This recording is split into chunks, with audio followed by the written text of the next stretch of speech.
Fala, meus amigos, sejam bem-vindos ao canal BitCrypto. Trazer aqui para vocês uma informação que você geralmente vê falando por aí, né? Que Ripple será um padrão, XRP é um padrão, internet de valor é outro padrão, né? É o padrão do sistema financeiro. E nós vamos saber como que de repente esses padrões são escolhidos, tá? O que vocês vão ler aqui, vão ver, né? Na realidade, eu vou ler. Vocês podem depois tirar suas próprias conclusões, tá? Nada aqui é recomendação de compra ou de venda. Tudo que eu disser aqui para vocês são meras pesquisas e tem todo um fundamento, não é nada tirado diretamente da minha cachola. Mas eu queria que vocês prestassem bastante atenção nesse vídeo. Ele é muito importante para aquelas pessoas que estão no mercado para ganhar dinheiro e estão no mercado para de repente adivinhar qual que é o padrão do sistema financeiro que está vindo aí, né? Será que já definiram esse padrão ou ainda falta alguma coisa? Vamos aqui. Eu comecei aqui essa pesquisa com este artigo, né, onde fala assim: negócios inacabados do Bitcoin. Né? Por que micropagamentos ainda são importantes? Isso foi em 2022 que foi escrito e foi atualizado em 2023, tá? E aqui diz: pagamentos pequenos e baratos para entregar podem abrir novos mercados para pequenos bens digitais. Uma nova onda de startups inflectidas, né? Podem preencher uma lacuna de longa data na internet. Esse artigo faz parte da semana de pagamentos da CoinDesk. O que acontece, gente? Essas startups de micropagamentos podem preencher uma lacuna de longa data na internet. Quem não lembra aí, né, de David Shaw, né, que criou um sistema, o eCash, lá em 1990, se eu não me engano, 1990 ou 91, e quase que se tornou um padrão ali. A Microsoft entrou, tentou comprar o eCash, ele só queria $2 por cada Windows 95, né, que foi quando a Microsoft ofereceu aí Windows 95, que a Microsoft vendesse, pagasse $2 para ele. Só isso que ele queria. E colocasse, embarcasse o eCash no Windows. Você imagina se a Microsoft tivesse aceitado isso? Ela hoje poderia sim se tornar um padrão, né, do sistema financeiro de micropagamentos, talvez, ou de pagamentos. De lá para cá iria ter muitas atualizações. Então, esse foi um dos, talvez, erros da Microsoft, além dos demais que vocês vão ver mais para frente, né, que gerou vários tropeços da Microsoft, onde ela perdeu espaço aí, né? E com isso nós vemos que na longa data da internet teve bastante coisas que aconteceram para tentar implementar um sistema financeiro ou algo que pudesse se alinhar à internet, tá? Ou seja, é algo que poderia ser utilizado para você não ter que ir na porta de um banco, né, pedir um empréstimo, ou sacar dinheiro, ou enviar dinheiro, essas coisas, tá? Aqui eles lembram, né, que o micropagamento pode estar relacionado com os contratos inteligentes também, né? Porque essas maquinazinhas que tá no exemplo aqui são as máquinas de refrigerantes, né? E a gente utiliza para pagar antigamente moeda ou papel moeda e receber alguma coisa, né? Nós trouxemos um vídeo, eu trouxe um vídeo aqui para vocês sobre a SBI Holding, lá no SBIDC, lá no Japão já está usando essas máquinas aqui com tecnologia XRP Ledger para vender NFTs, né? Utilizando tecnologias também da XRP Café, que é um marketplace no XRP Ledger de NFTs. Então, só isso vocês já vão vendo que as coisas já estão acontecendo, né? Beleza. Aqui eles falam muito, né, sobre os momentos importantes na evolução da criptomoeda, né? Onde esse Mark Andreessen, né, falou um monte de coisas lá no passado, fazendo previsões, né? Ele fala aqui que este foi o homem que viu a promessa de empresas transformadoras desde Lyft, Facebook, até o Dollar Shave Club, né?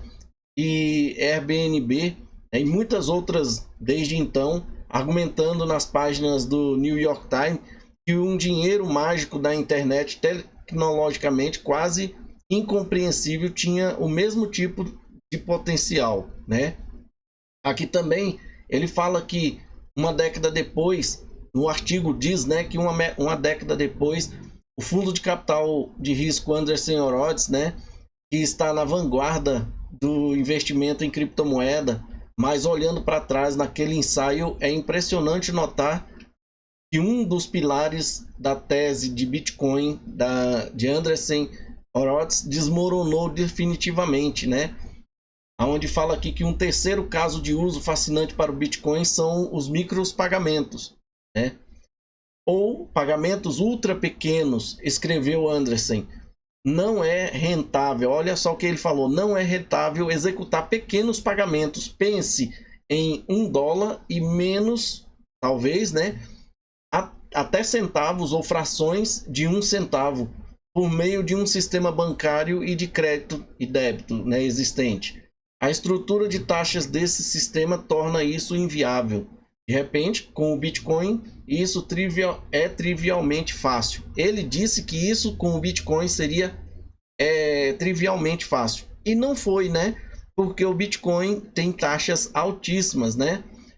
Aqui diz, ó, a taxa para uma única transação de Bitcoin no ano do nosso Senhor 2022 é de quase $2 na época, de acordo com a BitInfo, tornando-a não apenas extremamente inviável para pagamentos abaixo de $1, mas também mais cara do que um cartão de crédito, né? Então Andreessen Horowitz também ali meteu os pés pelas mãos, né?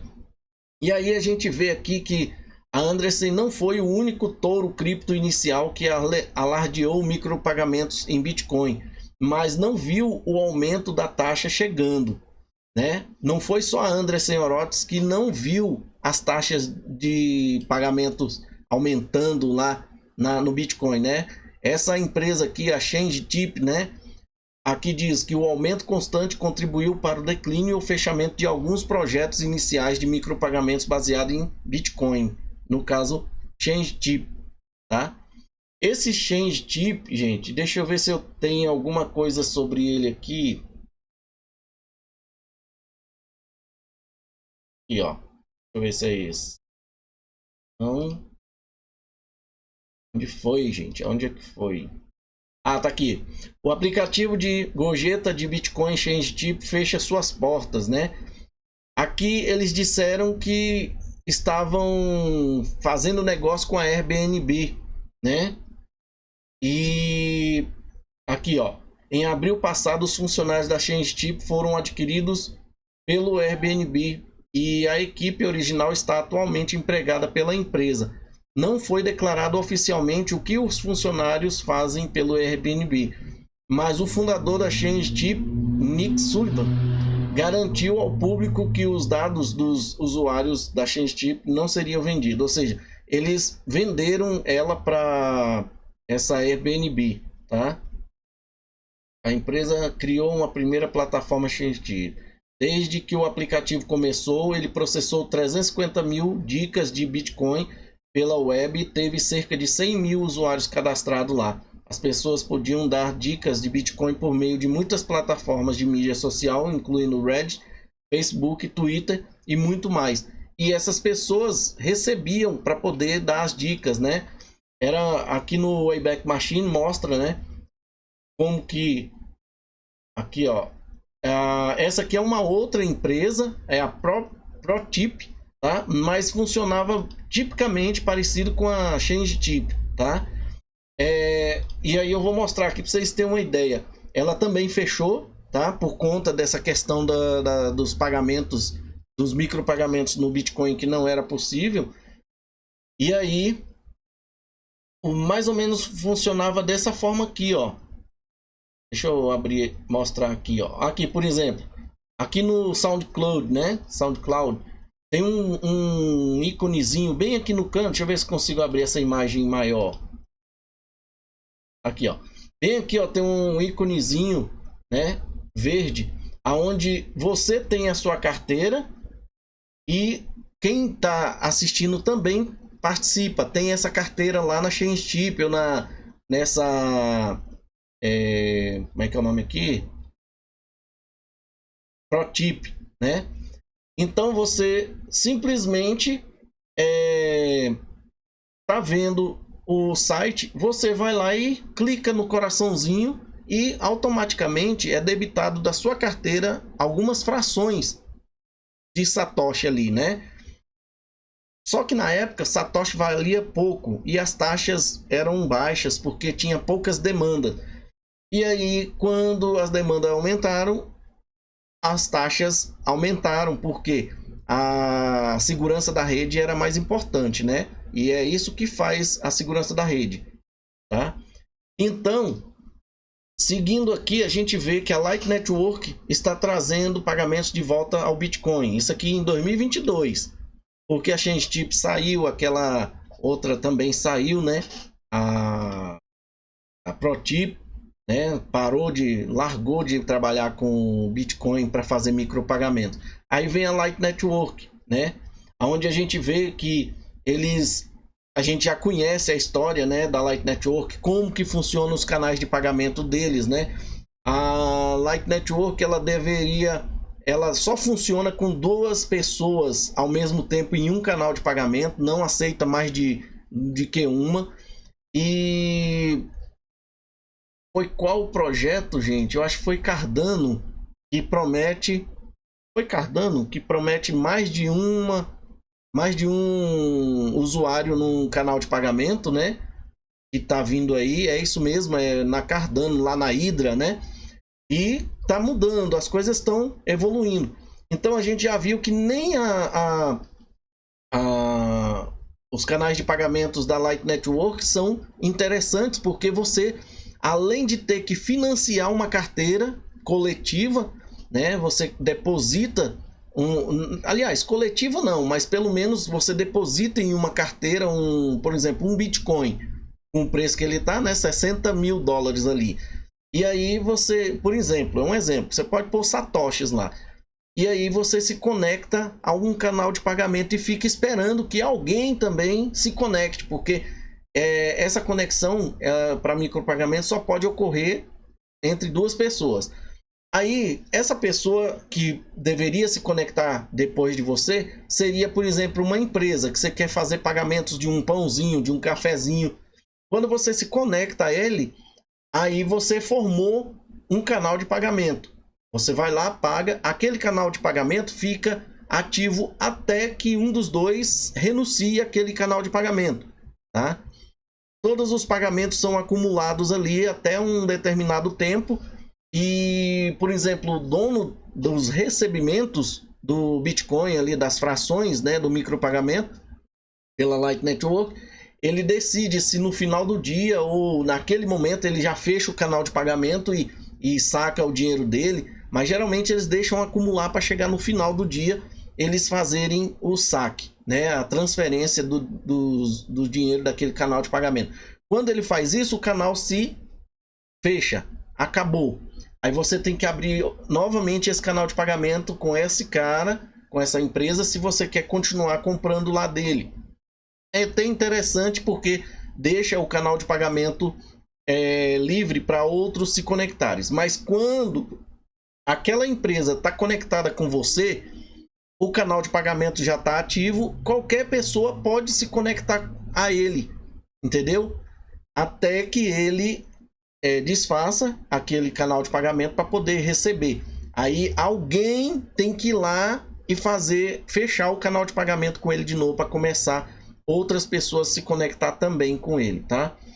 Bom, mas aí só no final do dia, quando ele fechar aquele canal de pagamento, aquelas transações todinhas que foram feitas com a empresa é enviada em um bloco, né, para dentro de um bloco e gravado no Bitcoin. É assim que funciona, tá? E mesmo assim não tem empresa suficiente disposta a manter, né, canais de pagamentos abertos, porque nem todas as empresas querem ficar com seus dinheiros parados dentro de um canal de pagamento. Eles querem sempre receber e tirar, né? E nunca vai deixar um canal de pagamento sempre aberto. Bom, seguindo aqui para não estender, eu estava pesquisando e encontrei aqui, né, o site da Amazon, né? E esse site aqui eu já tinha mostrado essa página onde fala sobre o perfil de parceiro da AWS, que é a Ripple, só que não é parceiro de remessas internacionais, é parceiro de tecnologia, né? Porque a Ripple, ela desde então, mesmo ela recomendando que os participantes da rede utilizem Bare Metal, né? Para quem não sabe, Bare Metal é um servidor de grande porte que você mantém dentro do seu recinto de trabalho lá, né? Um tipo de sala de telecomunicação, é você que manutenciona, é você que faz as conexões desse servidor com a internet e por aí vai. Isso é Bare Metal. Apesar da Ripple fazer menção de que é mais interessante você manter isso por conta do delay, né? Do atraso das transações que pode ocorrer se você usar uma nuvem, eles ainda têm parceria com a Ripple, né? Onde muitos participantes do mercado podem utilizar as nuvens da Amazon, né? Assim, vamos dizer, até por indicação da Ripple, como vocês estão vendo aqui, para os desenvolvedores criarem projetos em nuvem e conectar as APIs lá da Ripple, né? E aqui eles explicam sobre a RippleNet, Xcurrent, Xrapid, Xvia e os casos de usos, né, da RippleNet. Antes da gente passar pelos casos de uso, olha, eu não vou falar do Xvia e nem do Xcurrent, mas eu vou falar do Xrapid, como que eles veem o Xrapid que é o ODL hoje, né? Eles falam assim, ó: o Xrapid permite que provedores de pagamentos e outras instituições financeiras minimizem o custo de liquidez, melhorando a experiência do cliente.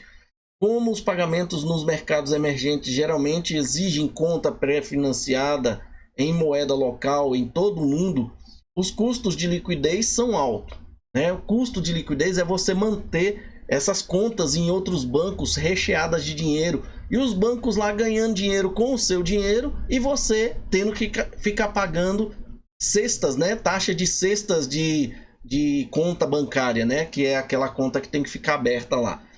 O Xrapid ajuda a reduzir os requisitos de capital para liquidez, né? Essas contas nosso rosto não tem mais necessidade, já que usa exclusivamente um ativo digital, o XRP, para oferecer liquidez sob demanda. O que diminui, e essa liquidez sob demanda é você, são os detentores de XRP do mercado secundário que forma aquela nata de liquidez. O que diminui os custos e permite o pagamento em tempo real nos mercados emergentes. Criado para uso corporativo, tá dizendo aqui, tá? Criado para uso corporativo. Se alguém falar para você no Twitter ou em qualquer canto que o XRP foi feito para pequenos pagamentos, foi feito para você ficar pagando para outra pessoa, trocando moeda, tá aqui, ó: criado para uso corporativo. O XRP oferece aos bancos e provedores de pagamentos uma opção de liquidez eficiente. Eficiente por quê? Porque se você investe e tem uma demanda por conta da adoção, o preço, a tendência é subir. Por quê? É mais gente entrando e o bolo vai crescendo, né? E esse bolo crescendo, todo mundo que já está desde o início, claro que se comporta parecido com uma pirâmide, mas de certa forma não é, não pode ser dito que é uma pirâmide, porque o XRP ele tem uma premissa que é a utilidade, né? Quando você compra uma pirâmide, ela não tem utilidade para nada. Ah, mas se tiver a utilidade de armazenar valor, ela é uma utilidade. Não, porque armazenar valor é você usar uma pirâmide para injetar dinheiro ali, né? E só quem está no topo da pirâmide, ou seja, quem chegou primeiro, é que vai ficar no topo da pirâmide, né? Nesse ponto, até o XRP se comporta como tal, porque quem chegou primeiro, a Ripple, ela tem ali 30, 40 bilhões, né? Pode chegar a 25 bilhões ou 30 bilhões nas mãos dela. Ela sempre vai ter o topo. E os que entraram depois vai estar ganhando os seus rendimentos ali, em termos de, quando eu digo rendimento, o valor do seu XRP vai estar um pouquinho mais alto ou até muito alto, dependendo da adoção, né? E em que vagão você entrou? Se você entrou no vagão lá do 0,0001, aí você está quase no topo junto com a Ripple. Se você entrou no 0,01, você já está ali no meio do vagão, no meio do trem. Se você entrou em 0,1 em 10 centavos, por exemplo, você já está assim um pouco mais para o fim do vagão até o momento. Se por um acaso você está comprou agora 50 centavos, 60 centavos, você está lá no final do vagão. Ah, mas eu comprei, ele estava valendo quase 2 dólares. Então, meu amigo, você pegou lá no último vagão e está andando nesse trem como se tivesse comprado hoje, né? Porque você está lá no final do vagão. O que vai acontecer? Esse trem, ele vai ter que ser colocado mais vagões nele. E as pessoas que vão entrar nesses vagões vão entrar lá atrás. A 50, a 60, 70, 80, 90, 1 dólar. Quando colocarem de volta o seu vagão de 2 dólares, você já vai começar a aparecer na fita. Se você não comprou nenhum XRP agora nesses vagões de 50 centavos e só tem aqueles de 2 ali, você vai ter que esperar até chegar no seu vagão.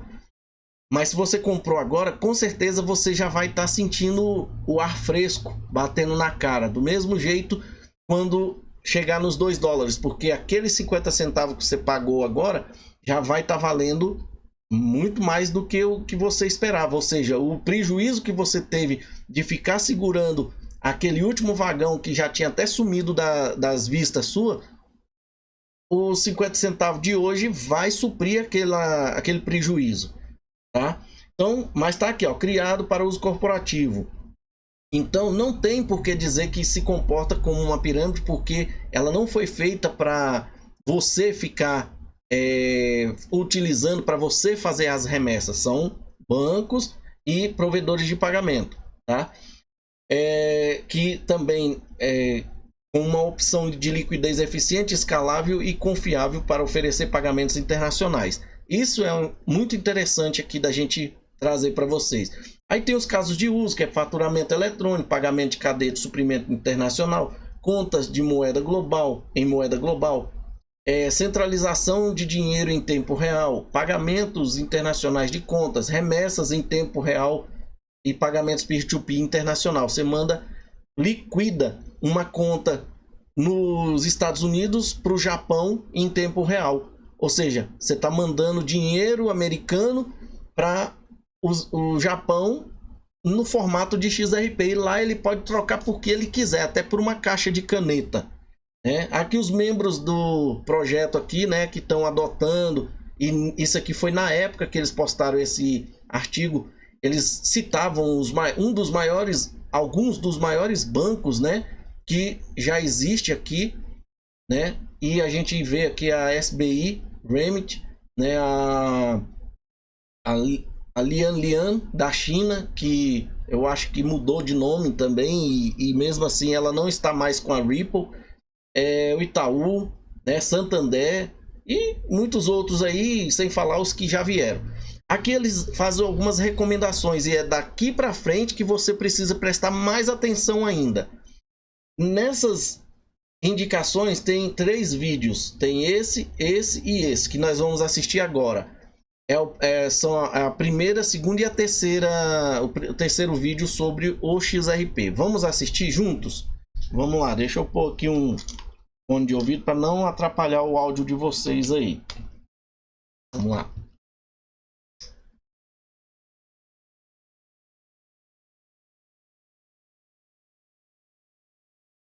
E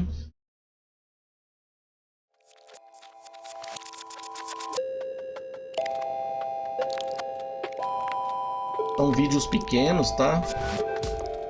Ripple actually goes back to 04.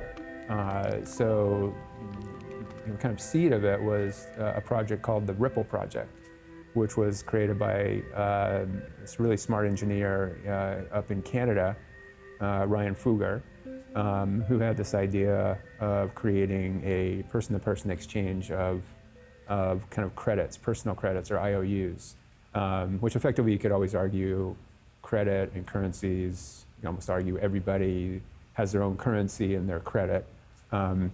They're very related. And it was a really neat system. It was a nonprofit. It was kind of a one-man show. He worked on it for years. Got a lot of respect and attention, but never really got the scale. Maybe it was just too early.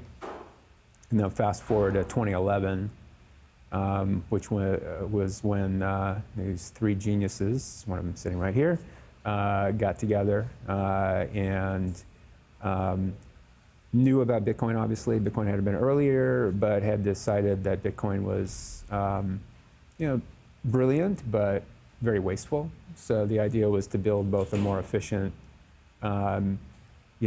consensus algorithm that didn't consume so much electricity like Bitcoin did, but accomplished the same thing. But importantly, at the same time, was also taking some of the ideas from the Ripple project around the idea of pathfinding algorithms to exchange anything of value for any other thing of value.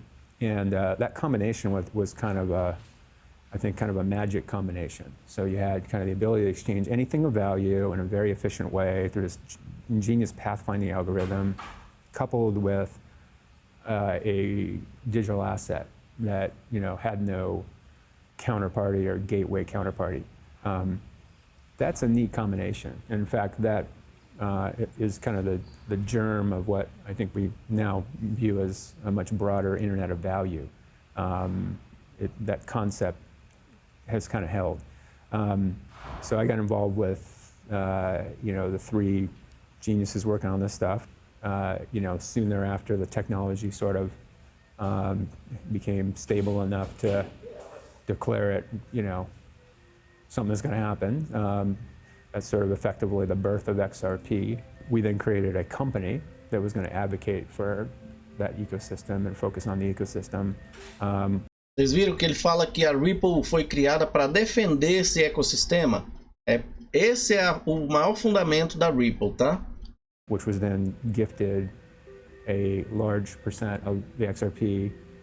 We also then bought Ryan's Ripple project, folded that into the efforts, which was neat. And that was kind of an exchange of stock. And then we also were lucky enough to be able to acquire the URL for Ripple, which is kind of a funny story. It came from a Grateful Dead super fan. It's related to the song Ripple from the Grateful Dead. We always loved the Grateful Dead. And so that all kind of came together in 2012. And that's how Ripple got started. Beleza. Vamos pro próximo.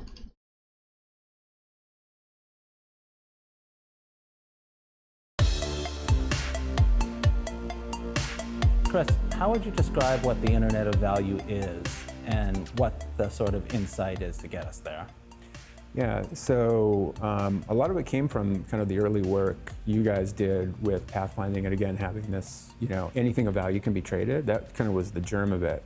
But kind of stepping way back, if you look at the real problem in the world today, a lot of people point to globalization as being, not working for people. And we would say, no, it's not that it's not working. It's just it's a work in progress, right? It's incomplete.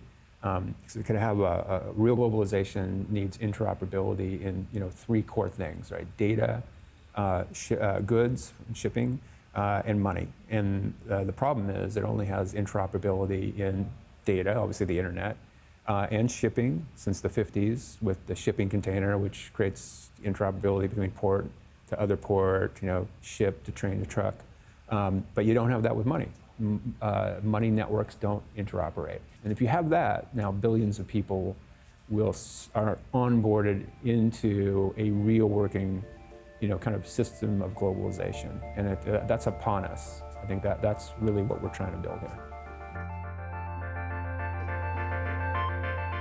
And I think the need is very, very evident now because you have companies that have very, very light infrastructure or none in the areas they serve. If you talk to folks at the Bill and Melinda Gates Foundation who do a ton of work in the financial infrastructure, of the world, the big thing that they're trying to accomplish is to allow people to send as little as 50 cents, somebody in the developing world, if they're really going to be a participant in the global economy. And that's just impossible today, right? I mean, it's really even impossible to send $50 from the US to Europe without it being all chewed up in fees. 50 cents is just not on the table. But in a world now, this kind of internet of value, combining things like ILP and XRP, that is absolutely possible. That is, so frictionless and so fast, it completely changes the economics. And then beyond, those billions of people that need to send 50 cents, think about the trillions of devices and code that needs to be able to send, 10,000th of a cent. That is also enabled through what's going on here. So pretty exciting. I think the vision is to be able to make an international payment as cheap and easy as pulling up a web page, like something that you would do without even thinking about the mechanics or the costs or who has to do what. It's just so automatic and so cheap and so scalable, and there's so many of them happening that it's almost invisible. You don't even think about doing it. Yeah, almost like the value is moving with the data, just right on top of each other. And that is a world that we can have, but not with the infrastructure you have today. You've got kind of an internet world, kind of working with a pre-internet world of money, and those things are not lining up. So this is a big bottleneck for the world. If we can push through this, that's it. And again, blockchains are not the only answer. They're a subset of the solution, but the broader solution combines this kind of value interoperability protocols with a super fast and efficient digital asset, and then with some kind of mechanism for programming how that value moves around. Vamos para o último vídeo.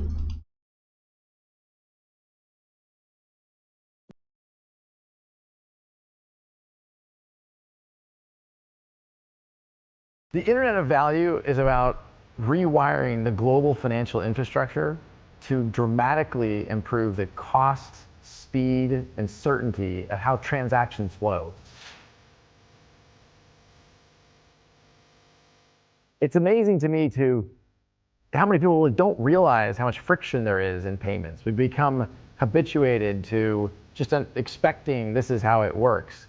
And I think, like so many other industries that have been disrupted by reducing friction, increasing speed, I think we're going to see a dramatic change over the next 10 or even 15 years that are really hard to predict today, that are the foundation that will be laid upon that Internet of Value. XRP is part of the heartbeat of Ripple. It is the foundation of how we think about liquidity management, and a core problem that how the financial infrastructure works is around how liquidity is managed. Today, financial institutions are wired with pools of capital. They're called Nostro and Vostro accounts. And these are accounts that are pre-funded between financial institutions. And that's capital sitting dormant and not being used for either working capital or lending or what have you. By using a digital asset, you can enable liquidity in real time. This is transformational to how global financial infrastructure is wired. Every marathon starts with a single step. For us, the first step is getting financial institutions engaged in working with us, getting them to understand how the core technology with Xcurrent works, introducing how we can help manage liquidity. there's a lot of friction and cost associated with banks and financial institutions working with other institutions. We can change and accelerate how that works really materially, dramatically. And I think introducing XRP into those flows will take time. But as I said, every marathon starts with a single step. When I zoom out and look at where Ripple sits in the blockchain and crypto ecosystem, we are incredibly fortunate to be the only company with real customers solving real problems. That is at the early stages of that marathon, but there's no doubt that as we look at the race that has started, we're the only ones that have crossed that starting line.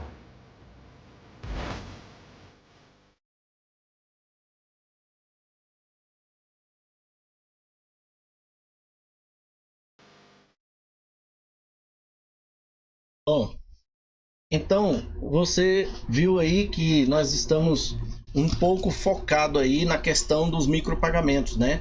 Porque nós começamos com o artigo do Bitcoin, que são negócios inacabados do Bitcoin, né? Por conta dos micropagamentos aí. E a gente acabou de ver que a Amazon, né? Ele escreveu um artigo, um pequeno artigo aqui apresentando a Ripple e todas as suas soluções e parcerias e indicando esses 3 vídeos que você assistiu aí, que dá uma noção de onde nós viemos e para onde nós estamos indo em termos de pagamentos. E aí, eu pesquisando mais, encontrei aqui no Medium o Stephen Thomas, né? Stephen Thomas, que ele é desenvolvedor de código aberto e defensor dos sistemas distribuídos aí, né? Ele é co-criador do Interledger e fundador da Coil. Coil foi um dos projetos utilizados para testar o Interledger Protocol, tá? E aqui, ó, ele falando, né, que em 2011 ele previu que o Bitcoin faria com o dinheiro que a internet fez com a informação, movê-la instantaneamente sem problema pelo mundo. Sim, o Bitcoin fez, só que não fez de forma efetiva, né? 6 anos depois, a necessidade de uma internet de valor é a maior do que nunca. O aumento de bloqueadores de anúncios, né, em sites, né? Vocês sabem o que é bloqueador de anúncio? Esses negocinhos aqui, adblock, né? Onde você instala no navegador para evitar ficar tendo aquelas propagandas, né? Está desafiando os modelos de negócio, já que aquelas propagandas é o fruto da renda daquele dono daquele site, tá? Inclusive até sites igual aqueles Financial Times, esses Forbes, esses sites de mídia rica também ganha dinheiro com propaganda desse jeito, tá? Usando os ADS, né, de vários empresas aí, Google e outros mais. Micropagamentos usando criptomoeda pode ser a solução, mas com taxas de transação acima de $6 e uma guerra civil em andamento na comunidade sobre como dimensionar o seu poder de processamento. O Bitcoin por si só não é mais viável como um sistema de pagamento, diz Stephen Thomas. Em retrospectiva, talvez devesse ter sido óbvio que o único blockchain e moeda não seria a palavra final, ou seja, isso aqui, o Bitcoin não é o padrão. Tá? Ainda não foi definido o padrão, ou pode estar se encaminhando um padrão, mas Bitcoin definitivamente não é o padrão, porque ele falhou, né, como sistema de pagamento. Não consegue fazer um micropagamento efetivamente barato e rápido e sem custo, outros custos, tá? Facilitar a troca eficiente de valor não é focar em uma moeda e rede específica. Em vez disso, requer criar um padrão que conecte todas as moedas e todas as redes, para que todos possam usar os seus serviços preferidos e ainda trocar valor eficiente com todos que escolheram diferente. Por exemplo, trocar valor entre Bitcoin e Ethereum XRP, Cardano, Solana, você tá entendendo? Até agora a maioria das soluções de interoperabilidade no espaço blockchain, como Cosmos e sidechains, assumem que haverá uma única pilha tecnológica que vencerá todas as outras. Mas essa é uma suposição razoável. Quais são as características de um bom padrão digital? Aí, eu não vou ler essa parte aqui, mas aqui ele está lembrando aqui de uma pessoa, esse John Soa, né, que percebeu, né, as tentativas de impor novos padrões lá no passado e como que foi feito isso e aonde nós chegamos até hoje. Nós vamos direto nesse site para a gente ver e já já a gente volta aqui. Eu vou marcar isso aqui para a gente voltar aqui, tá? Vou deixar marcado aqui de azul, beleza? Já já a gente volta aqui. Aqui é repetido.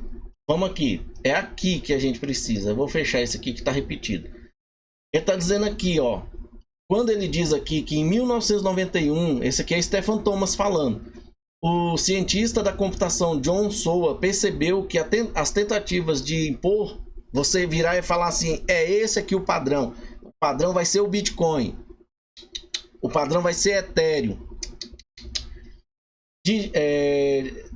De impor padrões digitais nunca saíam como planejado e formulou suas leis de padrões. Ele formulou suas leis de padrões. Ele disse aqui, ó, no site dele mesmo, esse site é oficial dele, porque ele escreveu alguma coisa lá em 1997 e escreveu não, que foi gravado aqui pelo Wayback Machine, né? Mas o que que ele escreveu? Aqui existe um chamado correio SRKB, tá? SRKB, que tem um significado, tá? Que já já nós vamos ver o que que é isso. E ele escreveu aqui, ó, lei dos padrões. Aqui cada um era uma lista de comunicação que existia na época, né? Ó, foi mensagens de 4 de maio de 1994 a 25 de julho de 96. Essa página aqui todinha tem mensagens desse período todinho, tá? Para quem não sabe o que é uma lista de e-mails, né, de comunicação, essa aqui é uma delas. E aqui tem a lei dos padrões que ele escreveu para a IBM usando esse tipo de correio aqui. Aí, esse aqui é o original dele. Só que ele quis explicar no site dele que ele tinha escrito isso, né? E vamos ver o que ele diz. Em 1991, enquanto participava de alguns projetos de padrões, enviei uma mensagem de e-mail aos meus colegas na qual formulei a seguinte hipótese. Isso aqui não é o X do Twitter não, tá, gente?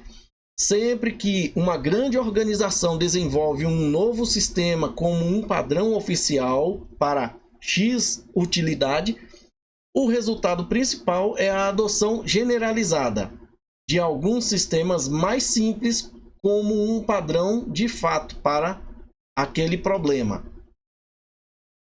Isso é uma frase que você pode até gravar. Sempre que uma grande organização desenvolve um novo sistema como um padrão oficial para aquele problema, o resultado principal é a adoção generalizada de algum sistema mais simples do que aquele que aquela empresa queria impor, né, como um padrão de fato para aquele problema. Tá? A pessoa não quer nada estrondoso, ele quer uma coisa mais simples.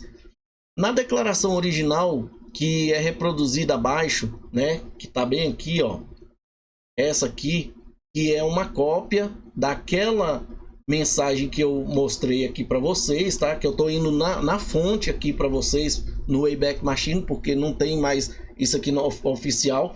Eu fui procurar aqui, ó. Eles dizem que salvavam isso lá numa universidade e não tinha. Aí eu fui achar no Wayback Machine, tá? E aqui tá dizendo o seguinte, ó. Pera aí. Na declaração original que é reproduzida abaixo, ilustrei a hipótese com 4 tentativas fracassadas de desenvolver padrões amplamente aceitos. E aqui você, além de você descobrir e aprender isso aqui, você ainda vai aprender um pouco mais, porque eu fui atrás dos padrões que eles tentaram criar só para a gente ter um entendimento mais aprofundado. Por exemplo, o projeto PLI, ou é PLI, né, da IBM e da Share, fez com que as linguagens de programação Fortran e COBOL se tornassem os padrões de fato para computação científica e empresarial. Só para vocês terem uma ideia, a linguagem COBOL, quem tem conhecimento nela, pode se considerar um cara mais rico do mundo, porque o Banco do Brasil ainda utiliza, não só o Banco do Brasil, vários bancos no mundo e no Brasil utilizam COBOL nos seus bancos, tá? Porque é uma das melhores linguagens, das mais antigas, para computação científica e empresarial. Além daquela Haskell e Fortran também, tá? Só que ele está citando só esses daqui. E o que é o projeto PLI, gente? Vamos ver o que é o projeto PLI. PLI, alternativamente, PL/1, lê-se PL1, né? PL1. Significa Program Language, né, On. Ou seja, linguagem de programação 1. É uma linguagem de programação desenvolvida pela IBM em meados de 1960. A previsão da IBM era que a linguagem fosse utilizada em ciências, inteligência artificial e negócios. Gente, em 1960 já se falava em inteligência artificial, tá? E a IBM, ela tentou enfiar goela abaixo um padrão. Além dela, tinha aqui também a Share. Share, quem é a Share, gente? Share é uma empresa. Não é essa aqui não, peraí. Aqui. É porque está escrito compartilhar, mas é Share. Share Inc. é um grupo de usuário administrado por voluntários para computadores mainframe, da época lá da IBM, que foi fundado em 1955 por usuários da área de Los Angeles. O sistema de computador IBM 704, ele evoluiu para um fórum para troca de informações técnicas sobre linguagens de programação, sistemas operacionais, sistemas de banco de dados e experiências de usuário para usuários corporativos de computadores IBM, de pequeno, médio e grande porte, como o IBM S300 e o IBM S360, S370, Z-Série, P-Série e o X-Série. Apesar da capitalização de todas as letras do nome, o site oficial diz: Share não é uma sigla, é um que fazemos. O que eles fazem, gente? Compartilham, né? Em 1959, a Share lançou o Share Operating System, chamado SOS, originalmente para computadores IBM 709, essa gracinha aí. Posteriormente portado para o IBM 7090, essa aqui, ó, né? Você vê que ela saiu de vertical para horizontal, né? O formato aí do computador, os modelos. O SOS, que é o software, foi uma das primeiras instâncias de produção peer baseada em commons. Commons quer dizer alguma coisa que é comum, né? Agora amplamente usada no desenvolvimento de software livre e de código aberto, que lembra o que, gente? O Linux e o projeto GNU, tá? GNU quer dizer não é Linux, tá? Em 1900 não é Unix, perdão, não é Unix. Esse G aí eu não lembro o que é, mas eu sei que o NU é Not Unix, tá? Em 1963, o Share participou com a IBM no desenvolvimento da linguagem de programação PL1, como parte do comitê 3x3. Vocês viram como que era no passado e está se repetindo hoje? Não tem esse negócio de porque a Concessis está trabalhando junto com a Ripple e a Mastercard num projeto. Era assim, gente. Os concorrentes trabalhavam junto e cada um tirava o melhor que ele conseguia daquela interação para poder criar o seu melhor. E vamos agora no próximo. O projeto Algo da IFIPS fez com que o Pascal se tornasse o padrão, né, de fato para a computação acadêmica. Vamos ver aqui o que é o Algo. Eu fui pesquisar. Deixa eu ver aqui. Não é esse não, é esse aqui. Eu fui pesquisar e essa empresa aqui, ó, IFIP, né, que é aquela que cita aqui, ó, IFIPS, né? Só que agora eles tiraram o S aqui. E tá falando aqui, tem um livro aqui falando dele, ó, 383 páginas falando do Algo, tá? Dessa linguagem aí, ó. Vou pegar só esse parágrafo aqui, ó, aleatoriamente, vamos pesquisar aqui para ver o que diz. Diz assim, ó. Vou copiar aqui. Diz assim, ó. Como Algo 68 é uma linguagem estruturada altamente recursivamente, é praticamente impossível descrevê-lo até que seja descrito. Para que você possa ler esta introdução sem amarrar seus próprios processos mentais em um nó recursivo.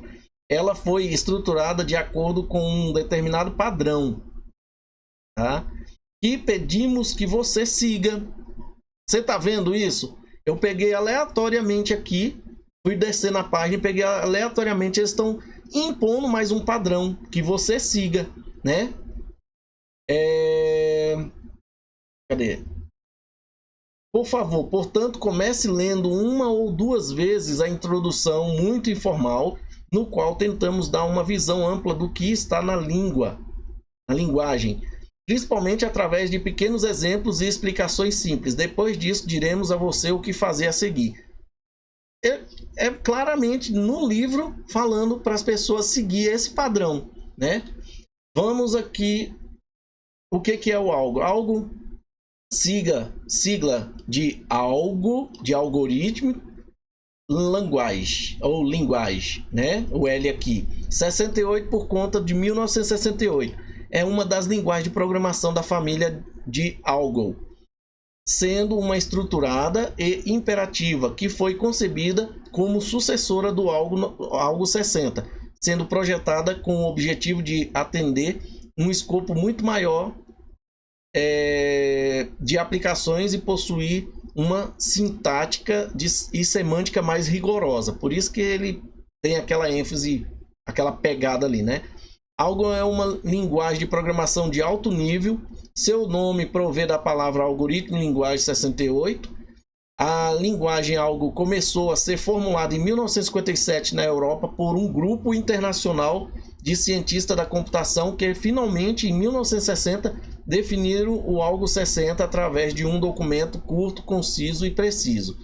Aqui diz assim: os principais alvos e princípios dessa linguagem é a perfeição e a claridade do projeto octogonal, segurança, eficiência, verificação de modo estático, análise gramatical de modo independente, compilação independente, otimização de laços, representações em conjuntos de caracteres maiúsculos e minúsculos, né? E logo depois, se a gente reparar aqui, esse Algo fez com que o Pascal se tornasse o padrão de fato para a computação acadêmica. E ele simplesmente foi jogado de lado, ou seja, Pascal é uma linguagem muito mais simples do que a Algo, né? E agora, olha só, lembrando de Algo aqui, lembra de Algol, né? Mas não é, tá? Só que aqui, ó, Ada também não é a Ada Cardano, mas tem a ver com a Cardano, quer ver? O projeto Ada do Departamento de Defesa dos Estados Unidos fez com que a linguagem C puro, tá? Tem a C Sharp, C Plus, né? Que é a C++, mas essa aqui é a C, se tornasse o padrão de fato para a programação de sistemas. Inclusive, um dos sistemas operacionais mais famosos, um tipo de sistema operacional mais famoso que foi criado diretamente com a linguagem C, puramente com a linguagem C, foi o Unix. Então tá aqui o projeto ADA do Departamento de Defesa dos Estados Unidos. A tentativa de transformar num padrão fez com que o C se tornasse o padrão. Vamos ver o que é essa ADA, gente. Aqui, ó. Vou trazer para cá. ADA é uma linguagem de programação de alto nível, estruturada, estaticamente tipada, imperativa e orientada a objetos, inspirada em Pascal. Olha só. Vocês lembram que Pascal pegou, né? Se tornou a linguagem padrão aqui depois de algo. Como ela se tornou padrão, o Departamento de Defesa foi lá e falou: vamos usar esse padrão, Pascal. E olha só o que aconteceu.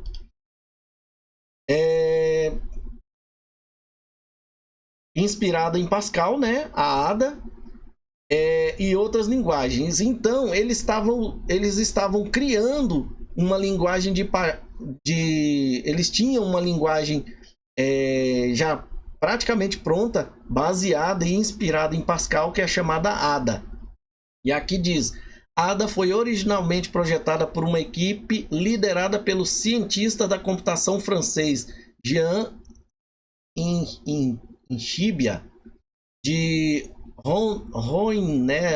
Honeywell, sob contrato com o Departamento de Defesa dos Estados Unidos, o DoD, de 1977 a 1983, para substituir mais de 450 linguagens de programação usadas pelo Departamento de Defesa naquela época. ADA foi nomeada em homenagem a Ada Lovelace. Ada Cardano é também nomeada em homenagem a Ada Lovelace, que foi creditada como a primeira programadora de computador. Beleza? Tá aprendendo aí, né? Não vai perder o foco, não. Vamos voltar aqui, ó. Então, no intuito de transformar esse ADA lá do Departamento de Defesa, que era baseado ali, né, inspirado em Pascal, acabou se transformando o C em linguagem padrão. O projeto OS2 da IBM, que é um sistema operacional criado pela IBM, da Microsoft, fez com que o Windows se tornasse o padrão de fato para a computação de desktop. O que aconteceu nessa época aqui, gente? Vamos lá. OS, tá aqui. OS2 ou OS2 Warp, né? Foi um sistema operacional da IBM. A sigla significa Operating System 2. A primeira versão do OS 2 foi lançada em dezembro de 1987 e as versões mais recentes foram lançadas até dezembro de 2001. Dali para frente não se desenvolveu mais, parou. O OS 2 foi desenvolvido como o sucessor de um modo protegido MS-DOS. Para quem não sabe, eu venho falando para vocês, isso aqui é a cara dele, ó. Esse é a cara do OS 2. Vocês veem que as janelas não são feitas com esse padrão novo que você tem hoje do Windows? Pois é, porque ele era fabricado todo no padrão. Ele é o sucessor do modo protegido MS-DOS. Tudo que você digita, tem que digitar texto, ou tem essa característica aqui que é formada por um monte de caracteres ANSI, né? E forma a tela ali. E não tem condições de você usar uma imagem real. É tudo formado como modo protegido.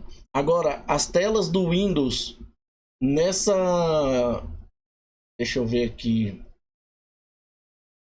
Acho que nem Unix não vai ter. Aqui, ó. Esse aqui já é o modo real. A gente chama de modo real, ó. Isso aqui. porque ela tem uma definição mais clara, né? E tudo que você vê assim, ó, no formato texto, a gente chama de modo protegido, tá bom? Deixa eu voltar lá para a gente terminar aqui. Então, ele foi desenvolvido como sucessor do modo protegido MS-DOS, né? Ele, na realidade, esse é o modo real. E esse... Ai, já saiu da tela aqui. Aquele dos textos, que é o DOS, ele é o modo protegido. O OS2, ele foi desenvolvido em quê? Em linguagem de programação. Por que ele não foi desenvolvido na linguagem de programação Pascal? Vocês lembram a ordem aqui, ó? Pascal, né? Foi a linguagem de programação que substituiu aí, ou que se tornou o padrão ao invés do algo. E depois, Ada foi uma linguagem de programação feita a partir do Pascal, mas que não se criou, transformou aqui, ó, a C em um padrão, beleza? Aí o que acontece? O sistema operacional utilizou o padrão da época, C, e o mesmo padrão foi usado para criar o sistema operacional da Bell Labs, né? Que era uma empresa da AT&T chamada Unix, tá? Vamos continuar aqui agora, porque a gente já viu, aprendeu um bocado aí da história, né? O fracasso dessas tentativas de estabelecer novos padrões não significa que todos os esforços de padronização estejam fadados ao fracasso. Ou seja, vamos dizer, o Bitcoin está fadado ao fracasso porque surgiu novas blockchains bem mais modernas que ela. Ali eu acho que a blockchain do Bitcoin realmente deve estar fadada ao fracasso mesmo, porque para o fim que ela foi criada, ela não está servindo. Então, qual que é o outro fim, né? E vamos dizer isso para Cardano, vamos dizer isso para XRP. Eu quero que você pense. Pelo contrário, muitos padrões bem-sucedidos foram estabelecidos para sistemas de computador, bem como para tudo, desde roscas de parafusos, tem os padrões, né? Para cada tipo de utilidade que aquele parafuso tem, existe uma rosca padronizada para ela, né? Até tamanhos de grãos para trigo. O grão do trigo foi padronizado também, olha, gente. Mas a esmagadora maioria dos padrões bem-sucedidos são esclarecimentos e revisões de interfaces que provaram ser eficazes sem suporte de um grande órgão de padrões. Ou seja, os maiores padrões que existem hoje ou que foi criado no passado, não foi porque alguém impôs ou uma instituição impôs, né? Sabe esse negócio de você tomar a picadinha porque eles estão impondo? É aquele caso, o padrão é você se livrar daquilo, sair de perto daquilo. Por quê? Porque às vezes elas têm algum interesse e talvez os padrões tecnológicos do passado tinham um interesse também, né? E aí vinha outras empresas ou outras pessoas minúsculas e colocava aquele padrão lá e todo mundo aceitava. O que falhou consistentemente foram as tentativas proativas de projetar novos sistemas do zero, que são declarados como padrão por essas grandes instituições principalmente, antes que alguém tenha a chance de implementá-los, testá-los, usá-los e conviver com eles. Isso aqui, ó, serve para nós, tá? Com as blockchains, tá? Se ninguém testasse as blockchains, ninguém estudasse as blockchains, você não ia saber qual que era melhor. E até o momento nós sabemos que Ethereum é um perigo, Bitcoin não tem a serventia que foi proposto e daí para frente a gente vê as moedas memes que não valem nada, né? E eu quero que vocês pensem mais. Alguns novos sistemas bem-sucedidos, mas a maioria falha. Alguns novos sistemas são bem-sucedidos, mas a maioria falha. Quantas falhas nós temos nos blockchains, né? E mesmo os mais bem-sucedidos passam por várias interações antes que a melhor configuração seja encontrada. Olha isso, gente. Por que eu deixei em azulzinho lembrando a Ripple ou a Cardano? Porque tá aqui, ó, alguns novos sistemas são bem sucedidos. Cardano e XRP Ledger, até o momento, está sendo bem sucedidos. Até mesmo a Stellar, até mesmo a XDC, né? Mas a maioria falha. Alguma falha tem lá na XLM, que nós já vimos, né? Aquelas falhas de transação, que não atrapalha a vida dela da mesma forma que na Solana não atrapalha, mas é uma falha de transação. O que aquilo quer dizer? E a questão da XDC que nós comentamos ontem, que aparentemente eles não têm uma pegada para o investidor, mas para instituições, tá bom? E mesmo os mais bem-sucedidos que nunca falharam, né? XRP Ledger, Cardano, passam por várias iterações antes que a melhor configuração seja encontrada. Ou seja, vai tendo melhorias e melhorias e melhorias até que todo mundo olha para ele e fala: meu amigo, esse é o padrão. Será que nós estamos olhando para um padrão? Ou XRP Ledger ou Cardano? Essas iterações de design são melhor feitas em pequenos projetos de pesquisa, não em grandes comitês públicos. Meu amigo, aqui mais uma vez para a gente pensar. Uma hipótese que explica um conjunto fixo de dados pode ser o resultado do acaso. Ela não atinge o status de lei até que tenha sido confirmada por observações que não foram incluídas nos dados originais. Desde 1981, a ilustração mais notória da lei dos padrões foi o fracasso do padrão de 7 níveis para o modelo OSI. Antes era 7 níveis e de repente não se resolveu. O padrão foi o TCP/IP, né? E ó, o modelo OSI foi construído com grande apoio de governos e empresas ao redor do mundo e não foi aceito. A galera preferiu utilizar o resultado primário, foi o triunfo do TCP/IP com o padrão de fato para redes de computadores. Mais um ponto de dados torna uma hipótese mais crível, mas a evidência mais convincente é uma previsão bem sucedida sobre o futuro, que ele também fez. O dono do artigo aqui. Em 1995, quando Bill Gates expôs a sua visão de Windows em todos os lugares, daquele jeito que todo mundo gosta de ficar falando, Ethereum vai ser um padrão global, um sistema operacional global. Bitcoin é o padrão global do sistema financeiro digital. Muitos falam um monte de coisa. Agora olha isso aqui. Em 1995, Bill Gates falava a mesma coisa. Windows em todos os lugares. E ele, como aqui mesmo fala, né? Que a maioria dos padrões bem-sucedidos são claramente revisões. Cadê? Peraí, não é aqui não. Aqui, ó. Pelo contrário, muitos padrões bem-sucedidos foram estabelecidos para sistema de computador, bem como para tudo. Mas tem um local aqui que fala o seguinte: nem todo... Cadê, gente? Nem todo padrão... A maioria dos padrões bem-sucedidos são esclarecimentos e revisões... Eu não estou mais lembrado onde é que foi. Mas fala sobre a questão dos padrões, né? Em relação... Vai ter aquele que não se comportou como um padrão, mas não morreu e está sendo utilizado.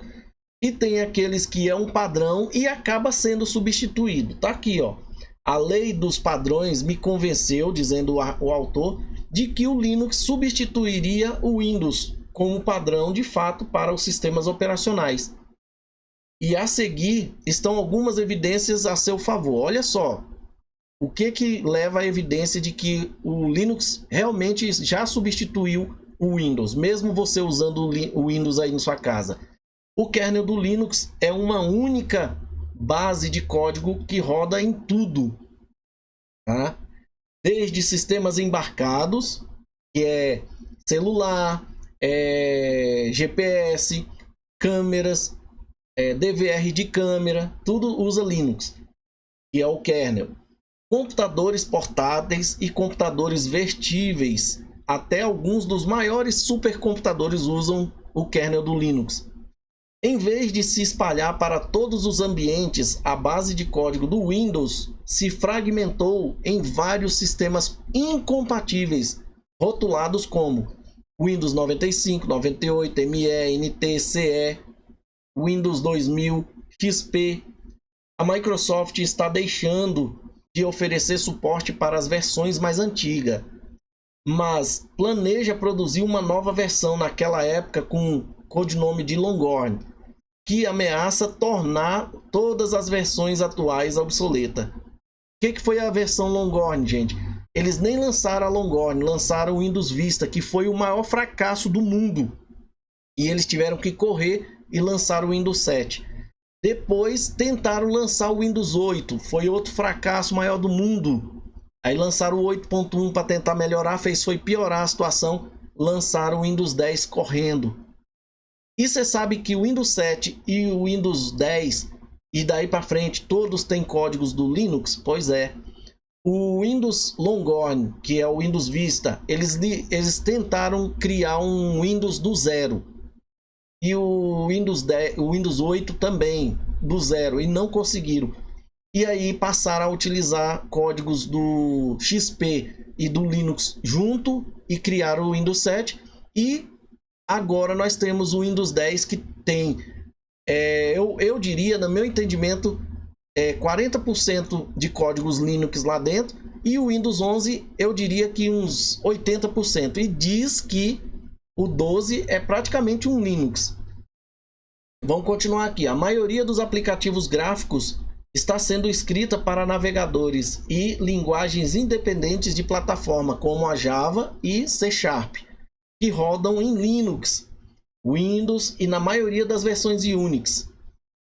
Os sistemas Unix antes fragmentados, né, cada um não conversava um com o outro, igual o Windows não conversava com os seus próprios Windows, estão se tornando mais compatíveis ao oferecer suporte a pacotes de compatibilidade do Linux, enquanto o Linux melhorou o seu suporte aos padrões POSIX baseados no Unix.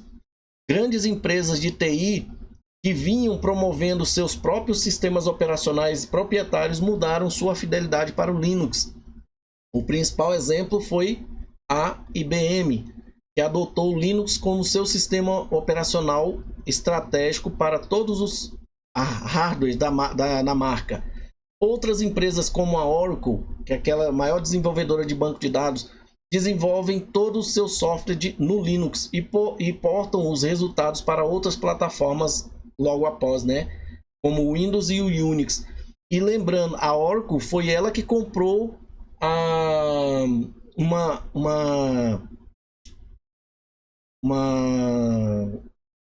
distribuição Linux daquela Sun Microsystem. Eu acho que chamava-se Solaris, o nome da distribuição. Solaris Linux, tá? Foi a Oracle que comprou. Organizações com orçamentos limitados, especialmente escolas e governos, têm migrado em massa para o Linux, especialmente países de desenvolvimento como China e Brasil. Eu coloquei em vermelho aqui, não foi por causa da China não, foi porque nesse ponto, na época de 1991 em diante ali, realmente estava acontecendo. Mas após uma visita do Bill Gates no Brasil, que eu já até contei essa história aqui, que é da minha época, que eu trabalhava numa empresa, eu era auxiliar administrativo da área de tecnologia da empresa. O Bill Gates veio ao Brasil numa reunião lá no Congresso, em especial no setor de, eu acho que de telecomunicações, ou foi educação. Ele estava numa reunião e um aviãozinho passando ali pela janela com uma faixa Welcome Bill Gates, né? Aí e no final estava escrito assim, TBA, né, TBA, e bem pequenininho internet. Era um provedor de internet em Brasília que se chamava TBA Internet e que tinha uma loja TBA Informática, né? Na realidade não era TBA Internet, ela foi TBA Internet depois.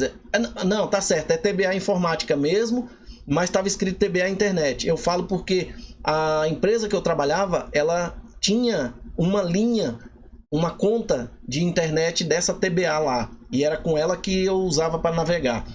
Então era TBA Internet e TBA Informática. E ela foi convidada pelo Bill Gates. Bill Gates perguntou o que era aquilo, eles falaram que era uma loja de informática, e Bill Gates pediu para conversar com a pessoa, que nem sabia que era uma mulher. E aí acabou que essa mulher se tornou a maior representante em Brasília dos produtos da Microsoft. E nesse mesmo período, o governo que estava adotando o Linux parou de adotar Linux, tá? Só para vocês verem na história aí o que aconteceu. Então isso aqui, ó, foi uma falácia no Brasil, porque Bill Gates arrancou muito dinheiro nosso aqui. Portanto, a lei de padrões prevê que a API do Linux, né, que chama-se Interface de Programação de Aplicativos, substituirá a API do Windows como padrão de fato para sistemas operacionais. E isso já acontece nas blockchains. A maioria das APIs são criadas para Linux, tá? Isso não significa que o Linux em si substituirá imediatamente todos os outros sistemas operacionais, mas que todos os principais sistemas operacionais se tornarão compatíveis ao suportar as mesmas convenções e interfaces Linux. A Microsoft pode continuar a produzir sistemas operacionais chamados Windows, mas eles já executam aplicativos originalmente escritos em Linux, e a antiga API do Windows será usada apenas para aplicativos antigos, legado. E olha isso aqui, gente, ó. E onde foi que eu deixei aqui minha referência? Peraí que nós vamos achar, gente. Cadê minha referência, velho? Gente, eu tirei ela daqui. Peraí, gente, eu tô com ela aqui, peraí. Vou achar agora. Peraí, não é isso não. Achei aqui, ó. Após integrar parte do sistema do Pinguim no Windows, lembra que eu acabei de falar que a Microsoft criou o Windows 7 com códigos Linux e XP, né? Depois criou-se o Windows 10 com códigos Linux também. E agora olha só para vocês verem. Após integrar parte do sistema do Pinguim no Windows para facilitar a vida dos profissionais da área de TI, a Microsoft confirmou recentemente o lançamento da primeira distribuição Linux oficial. A Microsoft anunciou o lançamento oficial da sua própria distribuição Linux. A Azure Linux tem foco no público corporativo que, como o nome sugere, utiliza a plataforma na nuvem da Microsoft. Ela foi vista pela primeira vez em 2021. Meu amigo, as coisas mudaram. Aquele que se achava o todo-poderoso teve que se ajoelhar e baixar a cabeça pro Linux, né? E aqui, ó, as pessoas... Deixa eu ver aqui. Tem muita gente... Não, aqui não tem mais nada que eu possa falar, não. Nós temos mais um outro assunto ali para finalizar. O vídeo hoje é grande, mas você não tá se arrependendo, porque você tá aprendendo um monte de coisa, tá? Vamos voltar aqui para a gente finalizar isso aqui, ó. O Stephen Thomas, depois dele ter falado aqui sobre os padrões, né? Sobre tudo que foi alterado aqui, lá como padrão. Uns achavam que ia ser uma coisa, outras outra. O que os padrões vencedores de fato têm em comum é uma simplicidade que facilita o dimensionamento eficiente e encoraja uma adoção mais ampla. O projeto Xanadu era um rival do World Wide Web, olha só, do www, mas o conjunto de recursos mais ambicioso do primeiro não era páreo para a restrição da web, que em seu núcleo consiste em um protocolo mínimo, HTTP, e um formato de dados simples, o HTML. Você vê, se não tivessem adotado o www, HTTP e o HTML, o que estava sendo utilizado hoje era esse projeto Xanadu, tá? Padrões de pagamentos atuais. A história sugere que um padrão simples sustentará os pagamentos digitais, fazendo com que as propostas mais favorecidas de hoje pareçam menos prováveis. Veja a ISO 20022, um padrão para como as instituições financeiras trocam dados, frequentemente aplicados a pagamentos. Seu amplo escopo o torna mais complexo do que um protocolo específico de pagamentos precisaria ser e difícil de implementar. Uma clara contravenção à lei dos padrões do SOA, né, que é o cara que fez aquele artigo. Olha o que ele fala da Hyperledger. Hyperledger, que é um projeto de blockchain baseado lá da Linux Foundation, né? É um projeto que foca especificamente em pagamentos e tecnologia blockchain. No entanto, em sua encarnação atual, é menos um esforço de padrões e mais uma coleção solta de códigos de código-fonte aberta. Por que ele está falando isso? Porque é mais do mesmo. Ele é um etéreo. Crucialmente, é uma colaboração global envolvendo grandes corporações em uma variedade de indústria. Projetar um novo padrão nesse contexto seria desafiador e esperaríamos que uma alternativa mais simples surgisse e fosse adotada. Aí, vou só dar uma ênfase aqui, quando ele diz aqui, ó, é uma colaboração global envolvendo grandes corporações em uma variedade de indústrias. Vocês lembram que a IBM criou um sistema operacional chamado OS/2? Pois é, a própria IBM estava se unindo com várias empresas, incluindo naquela época a Compaq, e tentaram criar um padrão chamado PS2, que deram o nome para aquela conexão do teclado e do mouse, mas era um padrão de arquitetura para placas mães de computador que só funcionaria com as memórias que eles produzissem, com os hard drives que eles produzissem, com os processadores que eles produzissem. E de repente surgiu, que eu não vou dizer para vocês, que eu estou aqui com a vaga lembrança e eu não vou tentar entrar em detalhe, o PC Computer, que é o computador pessoal, tá? Aonde as pessoas eram livres para usar qualquer tipo de memória e de processador, sabe? E com isso se popularizou o computador, porque se dependesse da IBM, da Compaq, todo mundo só ia utilizar aquele computador naquele padrão. Eu posso até estar enganado, gente, mas eu estou falando da IBM aqui, mas eu acho que foi só a Compaq com alguns outros fabricantes que tentaram criar isso, e a IBM é que popularizou isso. Eu posso estar enganado aí. Se eu tiver corrompendo a memória aqui, me perdoe, pode colocar aí nos comentários, tá? Eu não vou pesquisar quem foi, não. Mas eu tô aqui com essa vaga memória de que foi a IBM que popularizou, ou foi a IBM e a Compaq que tentou monopolizar o computador, tá bom? Mas tenha isso em mente e, mais uma vez, vá pesquisar e você vai ter as informações e vai aprender um bocado aí. Uma alternativa mais simples para o sistema de pagamento, né?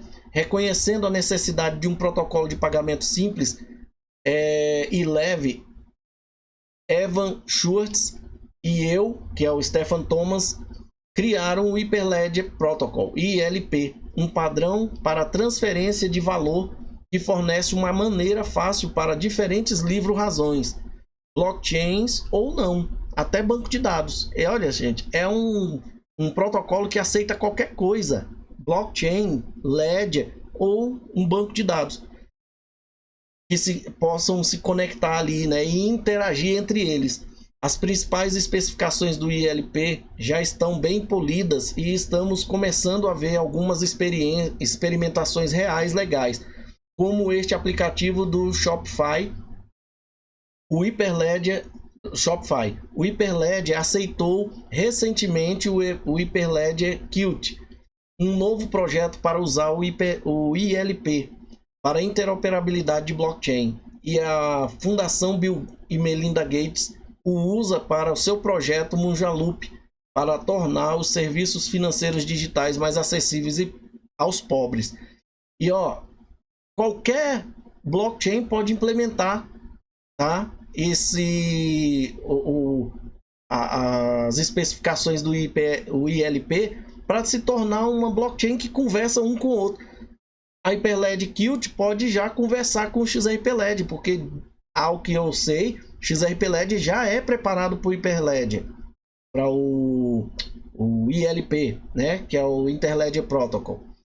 E ele diz que acredita que a simplicidade do Interledger Protocol lhe dá uma grande vantagem na corrida para implementar um protocolo de pagamento universal, um padrão. Minha previsão anterior de que o Bitcoin revolucionaria as finanças não será totalmente precisa, mas uma rede de redes de pagamentos globais sustentada pelo ILP finalmente inaugurará uma verdadeira transformação em como consumidores e instituições financeiras trocam valor online. Para saber mais sobre o ILP e se envolver, visite o site do Hyperledger lá. Gente, era isso que eu queria trazer para vocês. 1h30 de vídeo, mas com uma riqueza imensa de informações para vocês saberem o que eram os padrões que eles estavam tentando enfiar a goela abaixo e quais são os padrões que foram adotados em detrimento àquela forçação de barra. E qual que é a forçação de barra que está tendo hoje? Os maximalistas de Bitcoin, os maximalistas de Solana, os maximalistas de Ethereum e todos os problemas que nós sabemos que existem neles e todos aqueles produtos que tentaram enfiar a goela abaixo, que gerou o gosto por outra coisa mais simples. Eles tinham um problema, talvez um problema que não fosse irreparável, mas era um problema. E qual que era esse tipo de problema? Era ele pegar e ser muito complicado das pessoas usarem. Lembra do Algol 68? Ele mesmo impondo lá no livro que as pessoas tinham que usar, mas tinham que ler lá as referências para entender. Era uma complicação só. Aí veio Pascal e ó, mandou, né? Então é isso, pessoal. Qualquer coisa coloque nos comentários. Era só isso que eu queria trazer para vocês, que foi uma pesquisa muito ferrenha. Eu não consegui trazer um vídeo hoje para vocês porque eu estava pesquisando sobre isso e cada vez mais você ia vendo coisas e você ia abrindo um leque de informações. Eu falei isso, eu tenho que trazer para essa galera.